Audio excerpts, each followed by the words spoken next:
What is up, my friends? It is Wednesday and it is the Anfield Agenda news roundup. Today we bring you some good news regarding Liverpool's search for a manager, and I'm going to give you some injury updates from Jurgen Klopp ahead of the games coming up against Sheffield United and of course Manchester United on Sunday.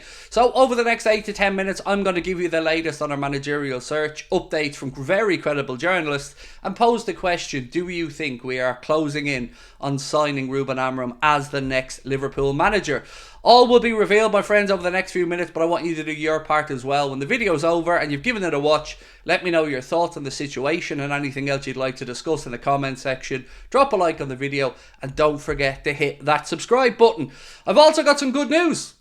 As you can see on the screen, we are going to be live in both Belfast and Dublin. We will be live and in person at Limelight Belfast, 31st of May. Tickets on sale on Friday on Ticketmaster. And of course, we wouldn't forget about Dublin. We're going to be in Dublin on June the 2nd at the Academy. Again, those tickets will be on sale on Friday morning from Ticketmaster. Hope to see you there. It's shaping up to be a very fun couple of events, and we are going to make sure that we celebrate Jurgen Klopp's tenure at the club and hopefully a couple more trophies at the end of the campaign. So let's get stuck into the managerial talk today.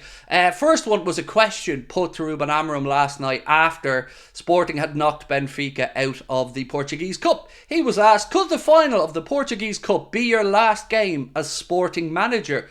He replied, we'll see. So again, you can see he's not ruling it out. Alonso was always talking about being focused, not being distracted, blah de blah. Amram there straight away saying, we'll see. But that's not it. That's not why we're full of good news today, my friends. The good news on Amram keeps on coming. Barcelona, according to Pedro Sepulveda, who is a very credible journalist, the journalist that broke the Darwin Núñez to Liverpool story and very good at all things Portuguese football. He said Barcelona is now officially out of the race to sign Ruben Amram. There's no way for them to pay the €15 million release clause. That is how bad a position Barcelona are in right now. 15 million quid of a release clause is too much for them. It's going to be a very hard job to attract a new manager in there to work under such tight constraints if they can come up with 15 million for one of the most important roles at the whole club. So that's good news for us, but the good news does not stop there. Confirmed, said Pedro. Barcelona won't look at Ruben Amram to replace Xavi. Liverpool is leading the race to sign the Portuguese coach. Release clause around €20 million. As I've mentioned previously, I've seen figures around 17 million down as low as €10 million. But to us, as long as we get the right candidate, whatever that costs, I guess that costs. He does go on to say Amram's focus is of course now on the Portuguese League and Cup, but I'm sure we will get news on this situation developing. Now I do have a little bit further news to come in a moment, so don't worry, but it isn't just Pedro Sepulveda that's been speaking about the Liverpool managerial situation. Fabrizio Romano has also had a little bit to say. He said the main name on Liverpool's shortlist right now is Ruben Amram. Liverpool are really interested and have already had some contacts understanding his release clause. I believe that's gone a little bit further than that, and I'll come on to that in one moment.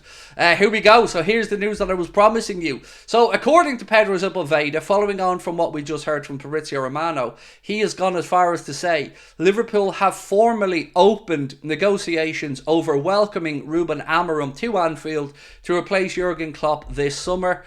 Liverpool are leading the race to sign the 39-year-old. The deal won't come cheap, they say, given that the manager's release clause allegedly sits at about £17 million, though that could yet be renegotiated in the coming months and may even be set lower for clubs outside of Portugal. This is very, very good news. I would certainly say that Pedro was very well connected with all things Portuguese football related, and it looks like we are honing in on our man. No surprise to me that Barcelona, once we entered the fray, weren't going to be able to match us because our financial clout right now is a lot stronger than theirs. But I would also say the job is a lot more secure than the Barcelona job. I think Ruben Amram is the right guy. I wanted Alonso, I'm not going to lie, but Pedro has got a spot on here. There's a lot to admire about this coach. And if you read up on him, the more I read, the more I fall in love, the more I think we're all going to enjoy if Ruben Amram is the next Liverpool manager.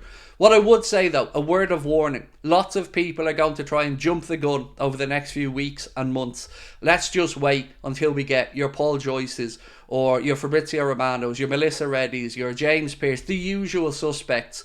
Once we start getting the clarity from those guys as well, I think we can start to really look forward to what football at Anfield will look like under the stewardship of Ruben Amram. There was a great article today that shows why Amram is probably a far better fit than Alonso. And yes, I am somewhat looking for ways to make myself feel a little bit better about missing out on Alonso, but I've always said Amorim was my second choice, and I'm more than happy if Liverpool go for him, because let's be honest, second choices have worked out well for us in the past. Julian Brandt, anyone? Nah, we went and got our second choice, Mohamed Salah, and I think we all know how that worked out. So, pretty good in that regard. A little update from Jurgen Klopp ahead of the games. He's been speaking about a couple of the players, and one who has a potential knock and one who is back training. Let's start off with the one who's back training. Jurgen said today at his press conference, Curtis Jones is in full training and is in contention. Yes, that is it pretty much. The boys are doing well. Diogo and Trent are together in a group, which helps, but it looks like next week. So hopefully in part of team training, then we'll see the rest. So basically, Jurgen ruling out Diogo Jota and Trent of the Manchester United game, saying it will probably be next week. But Curtis Jones, he will be in contention. What I would expect, or what I would guess at, is we'll see Curtis get 15-20 minutes tomorrow, and then maybe Jurgen will look to see how fresh and ready he is, if he's ready to start against Manchester United. Well, maybe he's not in the starting 11 on merit as well, because let's be honest, McAllister's undroppable, Endo, if he's fit, again undroppable, and if it comes down to a choice on the right side, Jurgen seems to favour going with Dominic Szoboszlai. So it's just great news though, having Curtis Jones back training. There was a little bit on Alisson Becker as well. He said, no Alisson, he's with the goalkeeper coaches and I just seen them through the fence. He looks good, but in his mind as well, this week he'll be part of team training. So again, he's a little bit further behind the Diogo Jota, Trent, and certainly Curtis Jones. Now, one word of warning here. Jurgen Klopp did give us a little bit of an injury scare. He said, on Wataru Endo, he's very important. It's Wataru. What a player. What a guy. He has a little bit of a knock from the last game, so we'll have to see tomorrow what we can do with him. Look, if we have to put Alexis McAllister or Joe Gomez in the number 6 position against Sheffield United, with all due respect, we should still be looking to go and win that game. So if there is any doubts about Wataru, I would certainly say rest them up and have him ready to go at Old Trafford on Sunday, because that is the pivotal game for us this week. We can't take our eye off the ball against Sheffield United. We've seen that happen in the Premier League before, and you pay the price.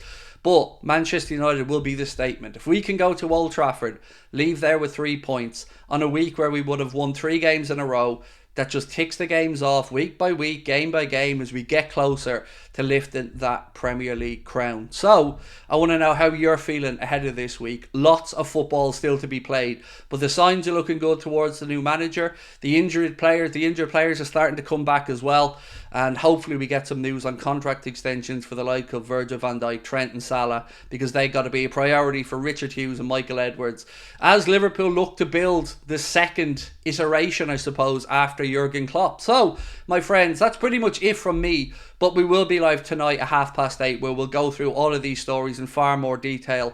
And of course, if you'd like to join us for the watch along tomorrow, we will be live right here from 6:30. Anfield Agenda watch along, player ratings video, post-match reaction, social media reaction, everything that you would expect on a match day.